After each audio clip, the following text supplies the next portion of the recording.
আসসালামু আলাইকুম। আপনাদের জন্য সুন্দর একটা ভিডিও নিয়ে আসলাম।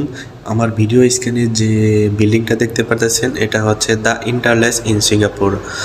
বিশ্বের অন্যতম ডিজাইনের দিক দিয়ে 10টা বিল্ডিংয়ের মধ্যে এই বিল্ডিংটা অন্যতম।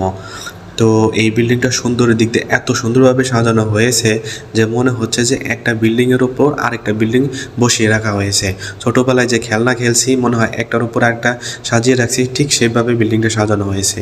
এটা বিশ্বের অন্যতম 10টা বিল্ডিংয়ের মধ্যে একটা বিল্ডিং। ডিজাইনের দিক দিয়ে এত সুন্দর, আপনারা গুগলে সার্চ দিয়ে the interlace in Singapore search দিলে এই ভিডিও সম্পর্কে সব কিছু জানতে পারবেন। এটা পিছনের দিক, আর সামনের দিকে আরও আছে সুইমিং পুল এবং গার্ডেন দিয়ে অনেক সুন্দরভাবে বিল্ডিংটা সাজানো হয়েছে, যা দেখার মতো। আর দূর থেকে মনে হয় বিল্ডিংটা অনেক ছোট, কিন্তু এর সামনে গেলে দেখা যায় কত বড় এরিয়া নিয়ে বিল্ডিংটা সাজানো হয়েছে। সো সবাই ভালো থাকবেন, সুস্থ থাকবেন।